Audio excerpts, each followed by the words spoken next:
जी, मैं जैसा कहते हैं ना जी, there is fog on the windscreen. जब फॉग हट जाएगा तो गाड़ी की रफ्तार तेज़ कर लीजिए। मिश्रा जी का मानना है कि fog on the wind screen है।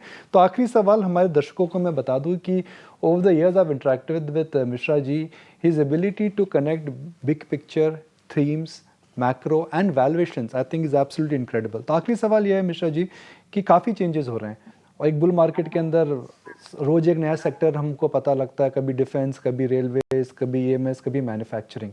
तो आपके हिसाब से अगर कोई 3 से 4 5 साल का व्यू ले तो कहाँ पर अर्निंग्स का और वैल्यूएशन का कंफर्ट है? हमारे दर्शकों को मैं ये भी तो बता दूं, थीम्स इंपॉर्टेंट होते हैं। 2000 के आसपास टीएमटी थीम था, फिर इंफ्रास्ट्रक्चर थीम आया, फिर आईटी थीम आया। तो अगले 3 से 5 साल के लिए मिश्रा जी आपके हिसाब से हमारे दर्शकों को कहते हैं ना जी, कहाँ पर दाव लगाना चाहिए? मेरे हिसाब से कंस्ट्रक्शन थीम जो है वो सबसे इम्पोर्टेंट होगा। एक है कि सबसे ज़्यादा कंस्ट्रक्शन जो है वो रियल एस्टेट में ही होता है। अब लोग रियल एस्टेट को जैसे ही रियल एस्टेट कहो तो वो 4-5 स्टॉक है, उनको लगता है कि वो उन्हीं स्टॉक्स पे खरीद लेना चाहिए। बट रियल एस्टेट कंपनीज जो होती हैं वो डेवलपर कंपनीज होती हैं। वो उनके पास भी अपनी कैपेसिटी कंस्ट्रेंट्स होती हैं। कोई भी रियल एस्टेट कंपनी अगर ये कह रही है कि भाई हम 40% पे कंपाउंड करेंगे अपना वॉल्यूम अगले 5 साल, तो आपको शक होना चाहिए कि वो एग्जीक्यूट कर पाएंगे कि नहीं। लेकिन जब रियल एस्टेट साइकिल टर्न होती है तो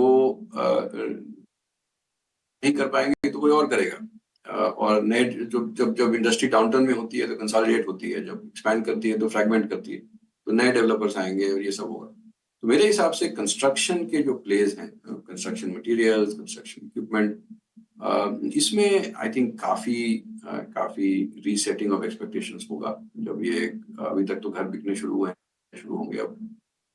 तो ये एक बहुत ही इम्पोर्टेंट एरिया होगा। और अगर हमने अपना अर्बनाइजेशन का प्रोसेस ठीक कर लिया, यानी कि आइदर फाइनेंस कमीशन या सरकार की पॉलिसीज या स्टेट गवर्नमेंट्स एक्टिव हो गए, अगर अर्बन इंफ्रास्ट्रक्चर की प्रॉब्लम हमने ठीक से सॉल्व कर ली, जैसे हमने जैसे अब शहरों को देखें तो हमने उनको बीच में कनेक्ट करना अच्छा सीख लिया है। हमने हाईवे बनाना, रेलवे बनाना शुरू किया, बट शहर के बीच का जो इंफ्रास्ट्रक्चर है वो अभी भी काफी मुश्किल लगता है। कुछ शहरों में हो रहा है, कुछ काम मुंबई में हो रहा है, बट उसको कैसे हम स्केल करें। तो अगर वो सब कर लेते हैं तो I think construction can be a very important part of the economy in the next 5